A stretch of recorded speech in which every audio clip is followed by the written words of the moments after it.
Yep, we're back to a basketball school for the weekend. I just talked to Coach D, and he's more than happy to pass that baton off. Well, as far as, everything goes, I think, again, this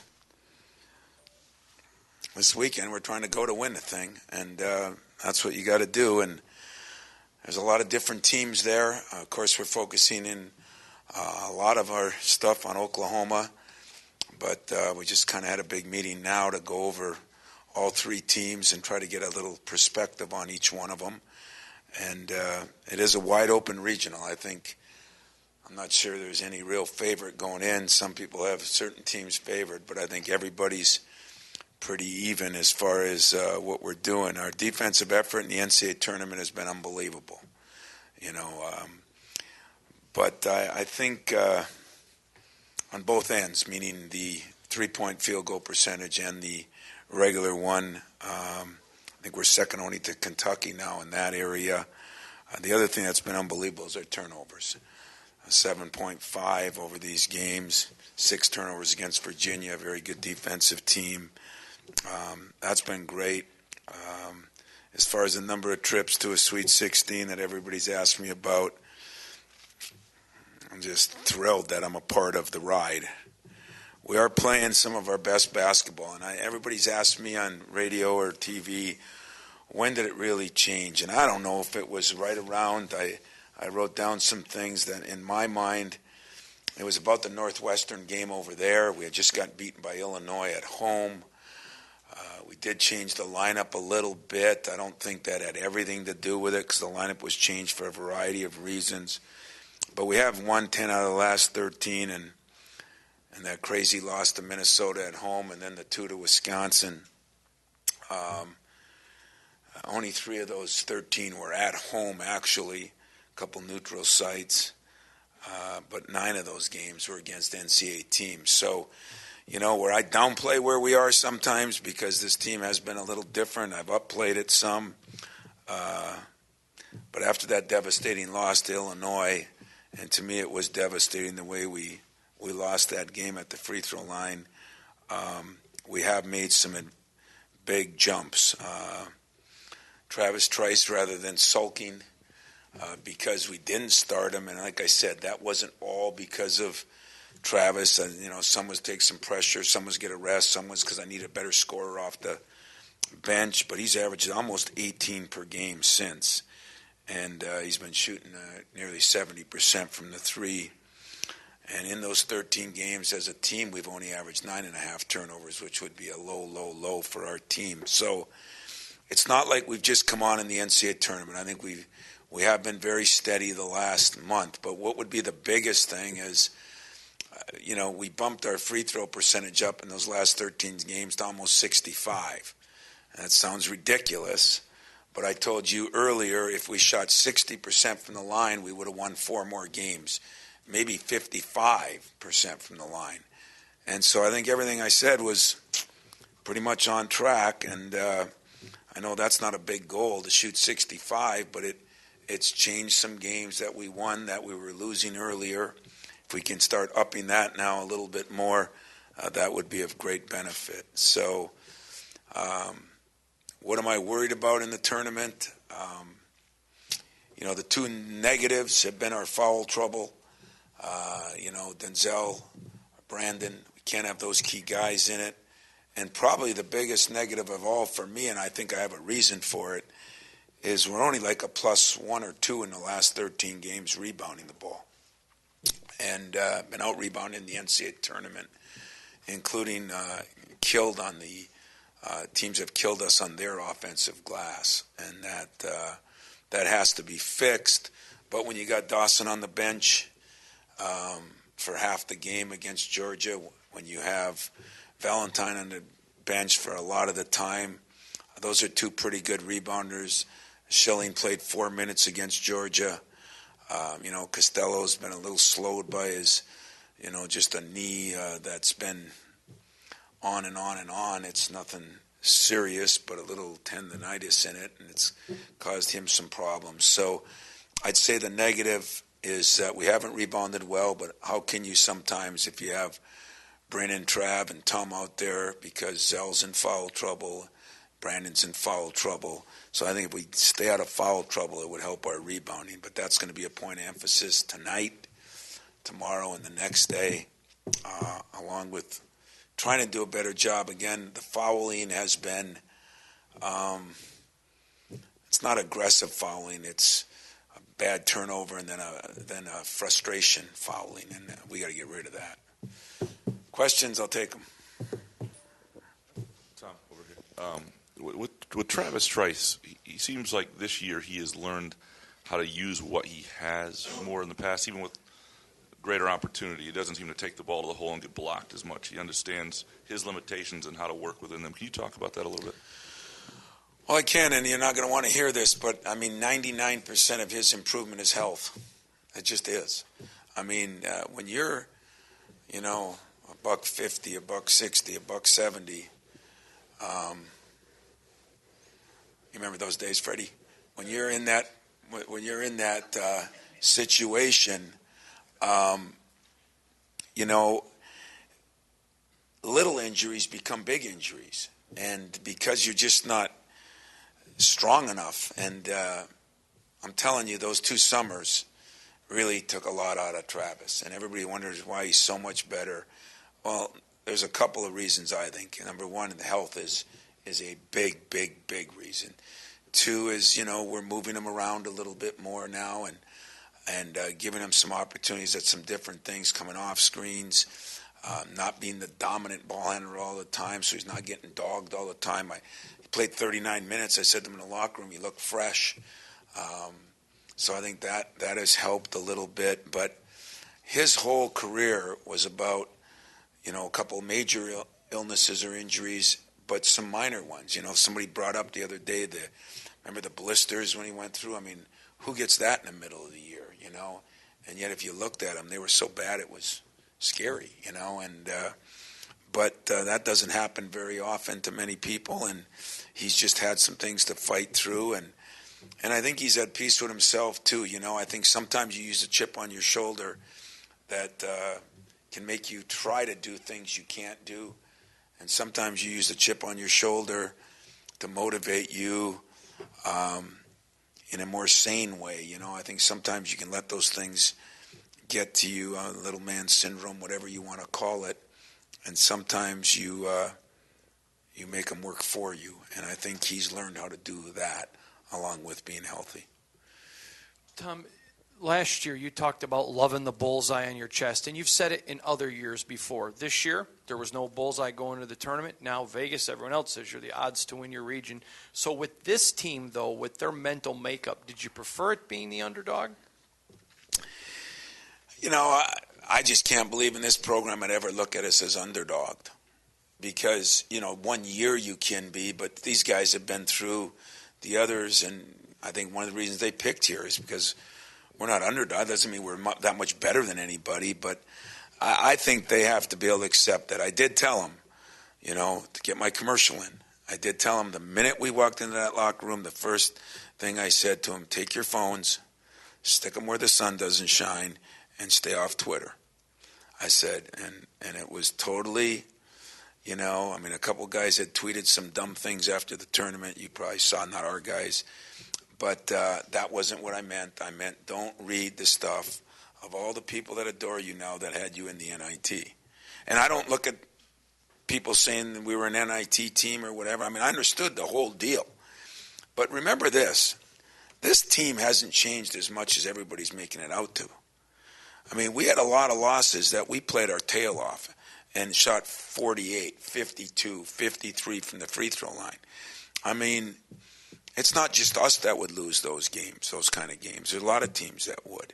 So the actual play was pretty good defensively. I kept coming in these press conferences saying stat-wise, we've been pretty awesome, But the one stat that has killed us in a couple games. And so I didn't look at us as over-underdog. Did I question whether we'd get in the tournament? Hell yeah.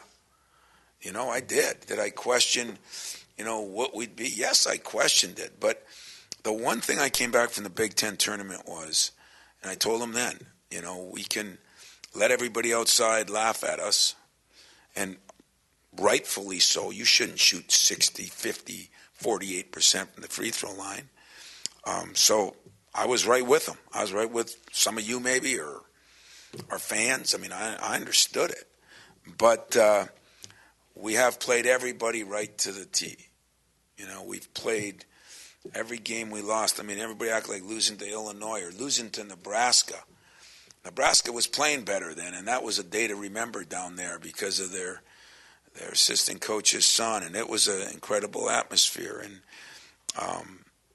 you know, Maryland here, I mean, that was, you know, that bad loss at the time turned into not as bad a loss. So I don't think the team has changed as much as you think. We found a way to win, not doing as well from the free throw line. I think we've made some adjustments in our lineup that has given us a little more off the bench and a little more with Tum in there defensively. But we're not that far off. So underdogged or not underdogged, I mean, we still deserve to be an underdog. I mean, we haven't won those games, whatever my great excuses are. Free throws are part of the game. But at least I know we can play with those teams, and yet we got to finish the job. And that's what I think our guys understand that. And a little humble pie early in the year is not good for you, but maybe for this team it served them well. Tom, you talked a lot this year about your big three. Before this year, those three guys weren't necessarily, you know, the games weren't put on their shoulders. And a couple of them talked about it, that in the past they could have a bad game and still win. When have you seen them start to finally, I guess, embrace that? Or I think I've seen it more the last few weeks from a couple of guys, but when did you see that change from them? That they became... Well, I think Denzel embraced it from the beginning, but you know, until he tightened up his stuff, which still has its moments, but Denzel always relished that.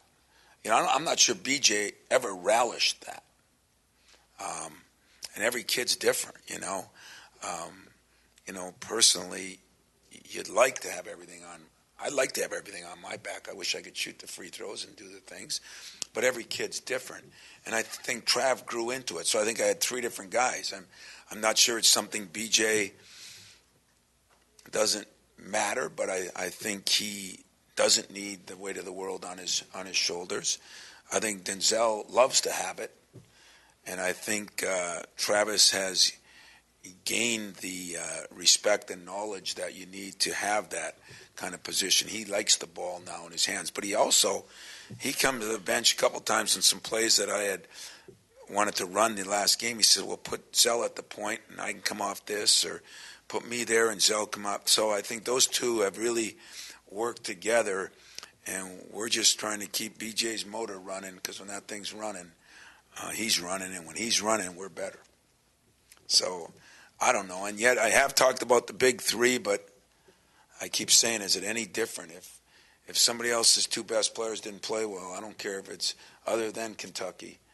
If it's Arizona, if it's Duke, I mean, they're not going to be as good. So it is what it is. But most of our guys were in sedentary roles in the past couple of years, and that's what happens when you lose kids. Everybody's got to step up. Tom, you talked about the camaraderie of this team, how much time they want to spend together outside the court. How unique is this team in that respect, and how much does it help you at this time of the year? Well, I think most of my years I've been very fortunate that I've had that kind of stuff. I've had a couple of years. In a couple of years we were very successful and didn't really have that. In a couple of years we weren't as successful and didn't really have that. But 90% of the time when you have that, you have a better chance to be successful. On this year's team, I think it was imperative, because we knew we weren't as talented. So what I think has changed with this team is defensively they figured out that individually we're not lockdown defenders, and we need each other. And then when we started playing better defense because we needed each other, then I think we started playing better offense, needing each other, and that's when the assists went off the charts early in the year. And so it's probably the best team I've had is of them figuring out that the true word of the true meaning of the word team is everybody's involved with everybody. This team maybe has done that as well as any I've had, especially under the circumstances. What kind of game do you think Oklahoma wants to play here Friday night? Up and down? Run, man. Short, they could maybe, I think we could have a test run for the 20-second shot clock in this game. I don't expect it'll be just the reverse opposite of what we just went through. We told our guys last week, you're going to have to play defense for probably 34 seconds. Maybe a little less with Georgia, but we felt with Virginia that's what we had to do. And now I think we're going to have to play defense for a lot less seconds, but our transition defense is going to be very, very critical. Our rebounding off the run is going to be something that they're very good at, which is not a lot of teams do that. Illinois used to do that very well, and that real good team they had in 05. They break so much, and then they could rebound. Augustine and those guys off the miss, and that's different because everybody's running back, and you're not finding guys. So we got about 5 or 6 things that'll really be points of emphasis in tonight's practice, tomorrow's practice, and hopefully Thursday's. And then it's kind of an interesting contrast because they've got those 2 bruisers in there too. They've got the fast perimeter guys, but they've got the. They are, but they're not as bruisers as the 4 we just played. I mean, they're I think a little more skilled, but they're not quite as physically bruising as we played against. We got hurt on the boards, but we played against 4 guys that I thought were very, very, very good rebounders. Quickness to the ball, strength, jumping ability, not huge size, but meaning 6'10" or 11. But both those teams had some guys that could get after you on the boards. Hey, Tom, over here. To put it mildly, you've been critical of Bryn Forbes over the course of the season. Decorum prohibits me from saying the exact words that you used at times, but he has responded, though. Damn right. What has happened to him? Is it a case of a kid finally realizing that toughness is an important part of getting time on the floor, or is it an issue where as long as the shots are falling for him, his mind is into it, but if the shots aren't falling, all of a sudden you've got a problem? I think that was the problem early. I think he knew coming here that it's going to be more physical than where he was. I think he also knew that he was going to have to defend better. But then we had in fairness to him, you got an Appling at the point, your 2 guard doesn't have to be as good defensively. He and Trav, we had some lineups in there. The other night, I didn't think he took a step. I don't even think he took a leap. I think he rocket shipped off the ground compared to where he was because he had to guard, as I told D'Antonio, linebackers.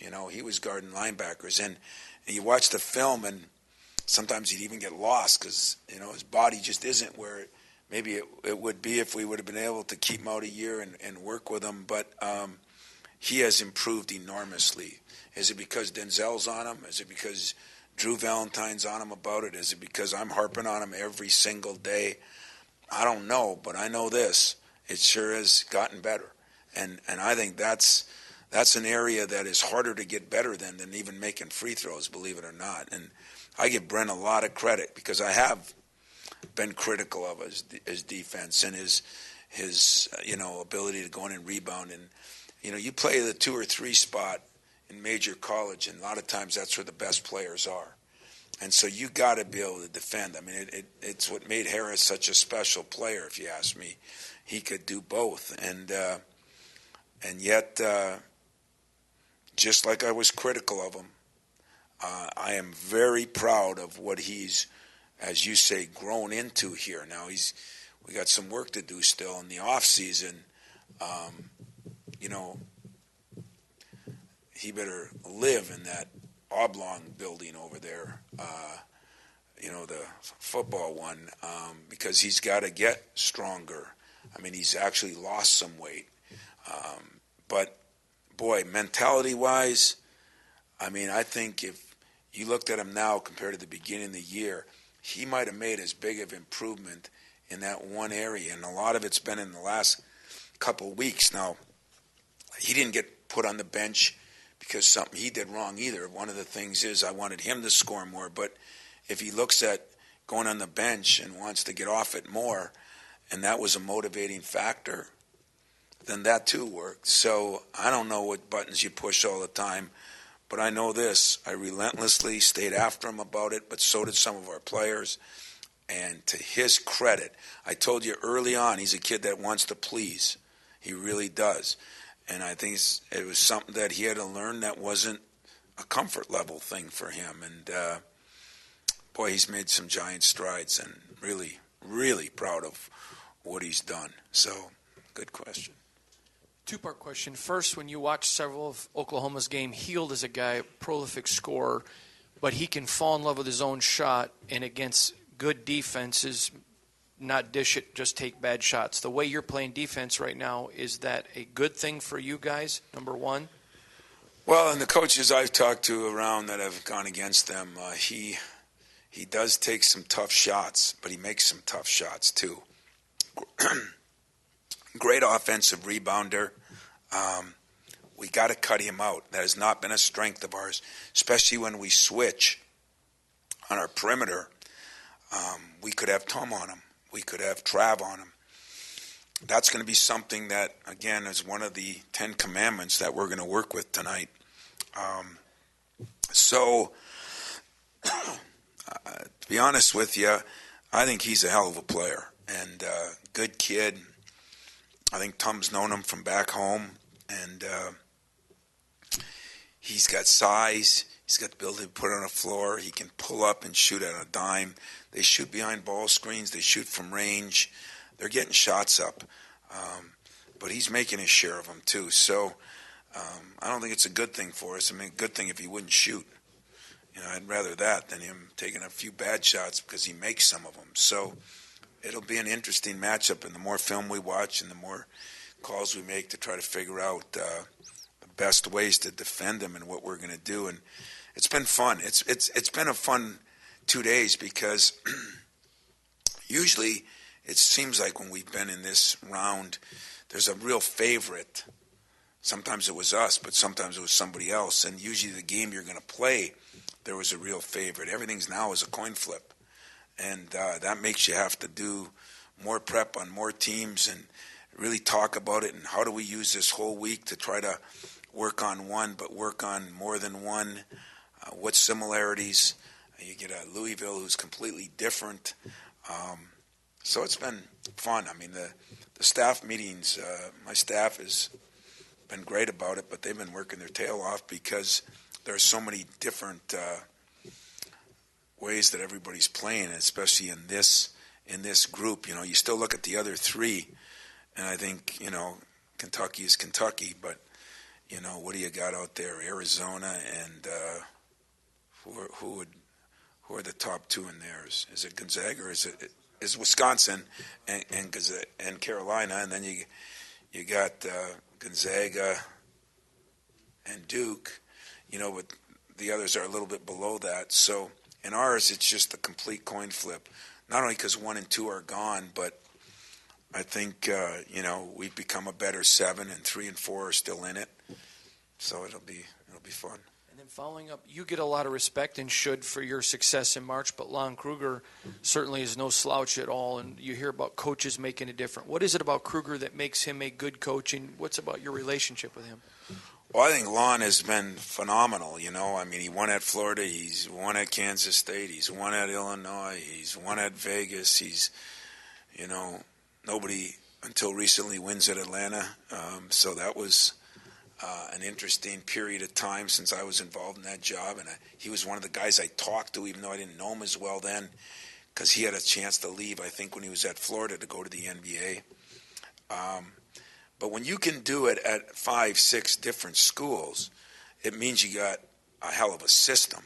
And I think that's as important as anything. He's got a very good system he must live up to because everywhere he goes, the turnaround time's quick, and he's always in the hunt for some things, as he was this year for a Big 12 championship. So I have great respect for Lon. I've known him for quite a few years, and I appreciate how hard his teams play and what job he's done.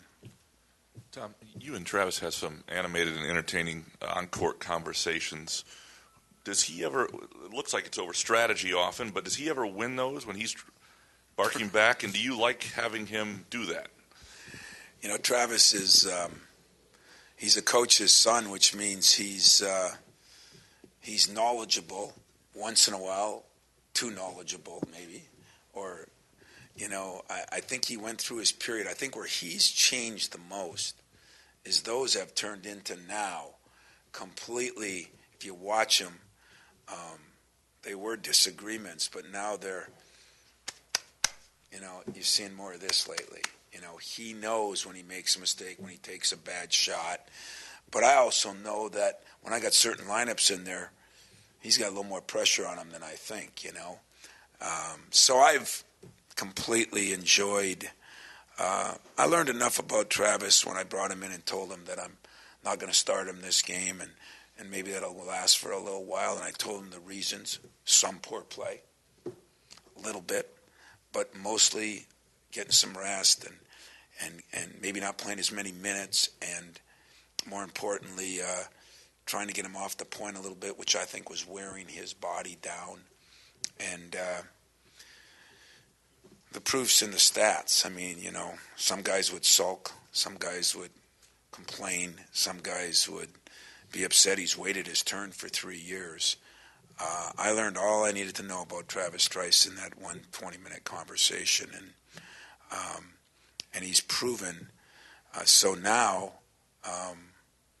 I understand him a little bit better now too. And there's not many, you know, there'll be a, why did you take that shot? Or, you know, I wanted to run it down a little more. Or I want to go for 2 for 1. You should know that. Or, you know, get the timeout at the line and not too far up because we want to run a sideline out of bounds play. I mean, things that he knows, but, you know, he's got a lot on his plate with some of the substitutions we've had. I mean, when you're looking out there and you know, there were times in that Georgia game it was Elvin and like a Bryn, and then there was Kobe and Marv up front. We don't practice with that one a lot, you know. In fact, frickin' never, okay? So then all of a sudden your quarterback has got to, you know, get everybody in the right spot, do everything, and I'm trying to tell him we got to do it quicker, and it's hard. It's hard, but he's done a hell of a job, and the reason he's a better player is because he knows where I'm coming from. He's healthy, and winning is at the ultimate premium for him. Winning is more important than those points. It really is, and that's what I really love. His defense, too, has improved over the year, and I think that's partly because of health. You talk a lot, Tom, about the big three, but if it's not for Clark and Bowman and Bryn, Saturday, Friday, you don't get by Georgia. Can you talk about those kids? That's what's great. And you know who appreciated them more than anybody? Dawson, Valentine, and Trice. That's what was great. You know, everybody loves Kobe. As I told you, I know he's going to end up a doctor, and maybe he'll save me, but maybe they're thinking the same thing. He'll save them because they just love Kobe. BJ has taken to Marv. I mean, he's just like mentoring him. Just, to me, something I didn't think BJ had in him, you know, and that's not a negative. It's just a personality, and he really has. And I think he's done that a little more with Costello and Schilling, too, which is great. And Zell just does it with everybody. I mean, Zell, you know, he appreciates those guys. And those guys did a lot. You know, Bryn had the guard, you know, gained a better player. Kobe, I'm you know, his 6.5, 7-inch, 200 and whatever he is, you know, he's going against those guys that were 240 and did a heck of a job. And Marv has grown a lot. I mean, he really has. He plays with some energy. He's going to be a hell of a player before he's done. But this was a year when there was so much to learn from a guy who just hadn't played as much basketball. So those guys were all important to us. You know, we still think we got to get Elvin going a little bit more. That would really help us. We still, you know, we're into the second round of the NCAA tournament and still don't have a definitive rotation down, so I kind of gave up on that. But it would be nice if we could, do it a little better than we're doing it. But I guess the Zebras take care of that because we're in enough foul trouble where I have to sub that way anyway. So it's almost not by necessity. It's almost like it's so built in, 4 minutes in, somebody's got 2 fouls. That's just like if I was subbing that way. So hopefully I can correct some of the foul situation. But our subs have meant a lot to us. They really have. And they're the ones that have probably come the farthest because early in the year, that's why I was wearing down those two players so much. Tom, you talked about the perception of the conference this season in large part due to what happened in November and December. How do you look at what the league did in the first week? 2 teams winning 2 with a good chance to move on, 3 winning 1 and getting beaten, and then 2 losing right away. Well, I was disappointed in the Purdue game because I think Purdue is really good, and I thought they were a team that could have won. I think Indiana showed. I mean, they played everything right with Wichita State, and that game came right down to the very end. And I thought Indiana, I didn't get to see all of it, but I thought they played very well, and it proved to be against a team that handled Kansas pretty handily. Who else am I missing there in the early rounds? Ohio State, I was shocked at Iowa. I mean, is Gonzaga that good? Did Iowa, who has been up and down at times, just run into a buzzsaw? I don't know, but how well they played against Davidson, I thought that would be a dogfight and win by 30, I don't know how you rate it because it all comes down to matchups. And it doesn't mean because a 7 seed beats a 2 or a 12 seed beats a 5. It doesn't always mean that they would beat everybody else that's below them. It just comes down to matchups, and some matchups work in favor. But I'm glad us in Wisconsin are carrying the flag. We were the 2 teams left standing at the end. I'm not sure there was a time 5-6 years ago where at this point in time Wisconsin would pull for us or we would pull for them. But I think that's too what happens with a little maturity and a little understanding. I watched his press conference and the kind of the weird turnaround they have, but that's the same one we had a couple years ago when we played the I think 8:00 at night game in Columbus or 7:00, and then we went to the Thursday night on Sunday night, and then went Thursday to Phoenix. And those things have been tough on teams if you look at the history of the last 4 or 5 years. So.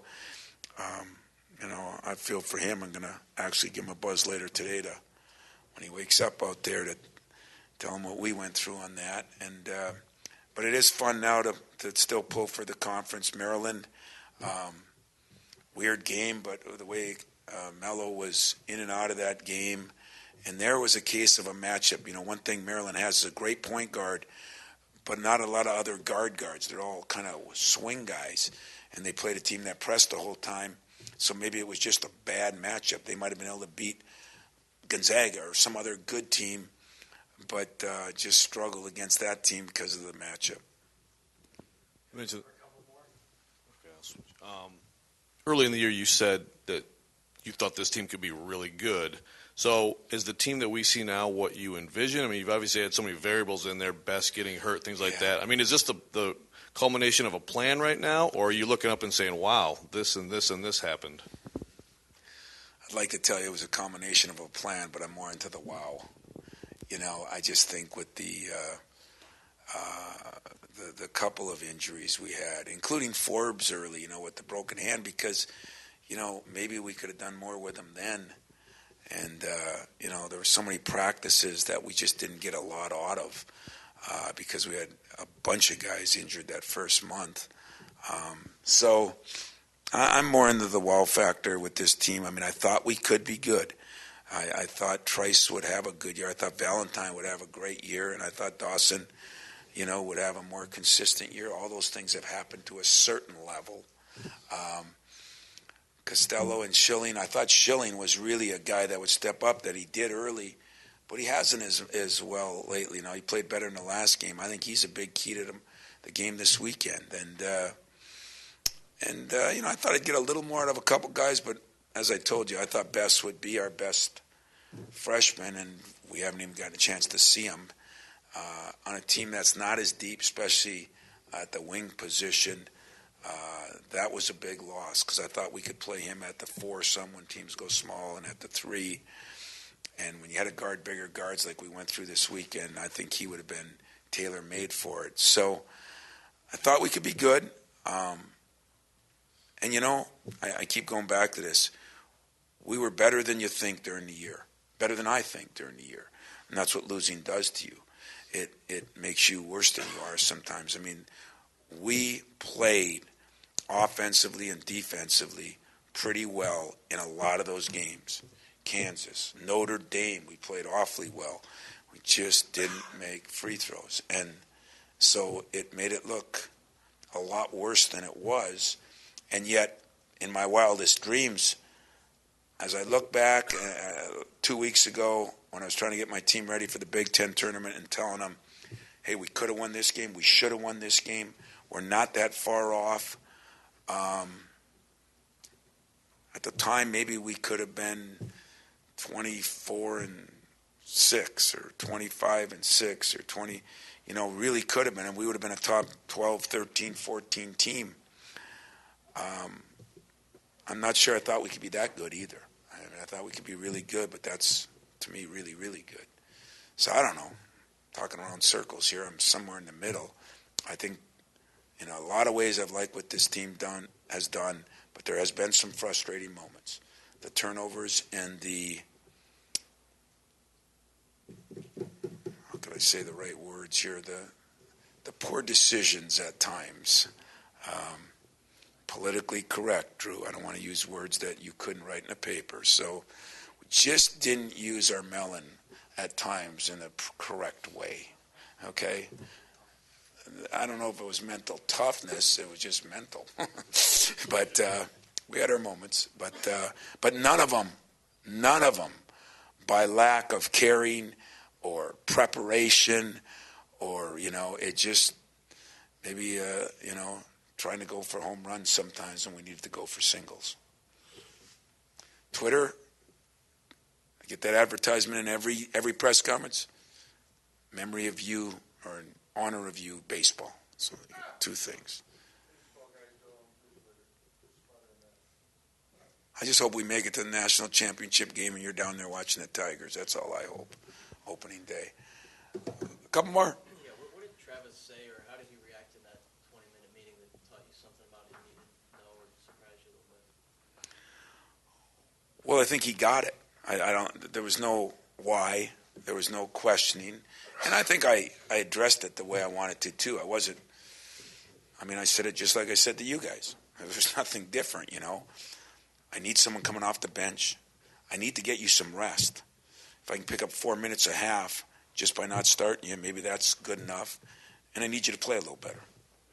And so I don't think he disagreed with any of them, including that I need you to play a little better. And I think that's what was so great about it. Not many guys, especially seniors, will handle that. And yet, a couple games later, I had him back in the lineup and in a different way. And look at we've gone since then. So maybe the guy that deserves the most credit is him, because some people could have acted in a different way, and he not only acted in the right way, but I think he took it as a challenge, and that was good. You mentioned that he was growing more comfortable with the bullseye on his chest or whatever metaphor you want to use. Did that have any effect? Taking away his minute, have any effect on it? Repeat that so I make sure I understand the question. When you talked to him and took away some of the minutes, did it change at all his comfort level with having the team on his back and taking the big shot? I think Travis Trice, when he was a freshman, we were playing on the aircraft carrier. We cut the lead down to, I think, 6 late, and we were making a real run. And he jacked a shot from I think the water. I think the water he took it from, and so I told the president across from me, Drew, what I thought of that shot too. It was really good. So he's always had a lot of confidence in himself, not cocky confidence, but he he does believe in himself. So I don't think that changed his positive feelings about what he can accomplish in any way, shape, or form. I just think it made him focus in a little bit more. We talked about some of the things. We showed him some shots where he was leaning one way or the other.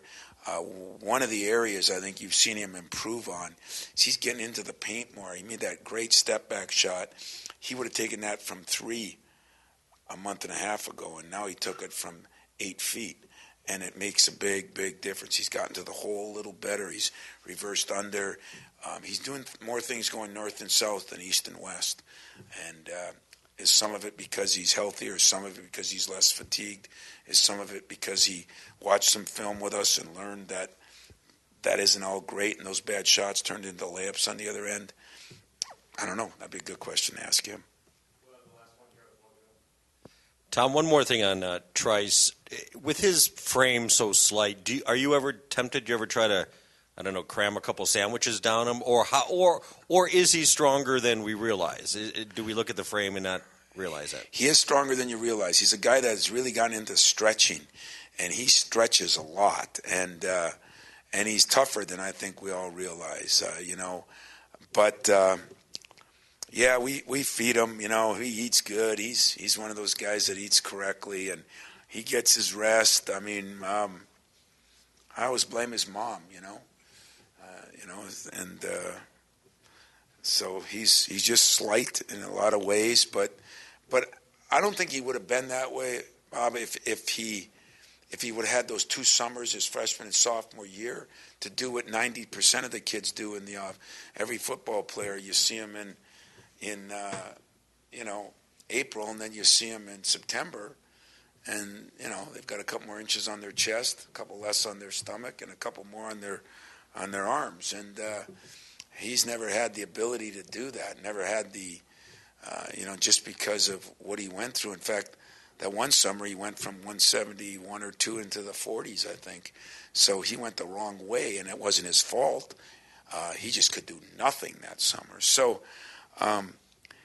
Really, the story on Travis Trice is going to end up a little bit more, what would he have been if he would have had the same opportunity as 90% of the other kids that have gotten to do? And it's, I'm starting to appreciate just how incredible of a job he's done under the circumstances that have been placed in front of him. So, I'm going to tell him that after the year, the next 2 weeks, still dog eat dog, baby, and we're just going to keep pushing and grinding and see if we can make this little ride into a longer ride, into a bigger ride. And I appreciate all the support you guys have given us, and we'll look forward to try to, I don't know what expectations to live up to, maybe the expectations of trying to find a way to get this team to a Final Four.